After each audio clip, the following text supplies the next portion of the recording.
কেন গ্রেফতার? 2 ঘন্টা আগে জানাতে হবে গ্রেফতারির কারণ, নির্দেশ সুপ্রিম কোর্টের।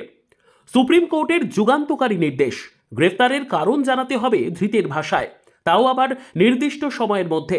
বলা যেতে পারে সুপ্রিম কোর্টের এই নির্দেশ দেশের সকল নাগরিকের মৌলিক অধিকারকে সুরক্ষিত করবে।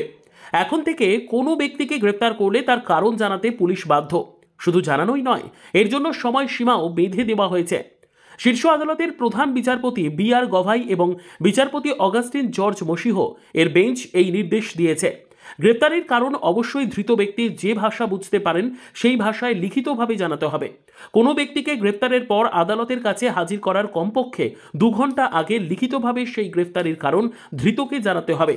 যদি গ্রেপ্তারকারী অফিসার গ্রেপ্তারের মুহূর্তে লিখিতভাবে জানাতে না পারেন, তবে সেই সময় ধৃতকে মৌখিকভাবে কারণ জানাতে হবে। পাশাপাশি যত দ্রুত সম্ভব আদালতে পেশের কমপক্ষে 2 ঘন্টা আগে লিখিত তথ্য দিতে হবে। নির্দেশ অমান্য করলে কি হবে সে বিষয়ে সুপ্রিম কোর্ট স্পষ্ট জানিয়ে দিয়েছে।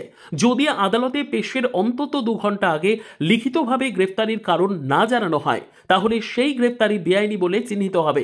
প্রধান বিচারপতি বি.আর. গভাই এবং বিচারপতি এ.জি. মাসিহ জানিয়েছেন, সংবিধানের 22(1) ধারার অধীনে গ্রেফতারের কারণ জানা অভিযুক্তের মৌলিক অধিকার।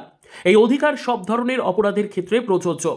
ভারতীয় ন্যায় সংহিতায় বর্ণিত অপরাধের ক্ষেত্রেও এই নিয়ম প্রযোজ্য বলে জানিয়েছে শীর্ষ আদালত। কেন এই নির্দেশ?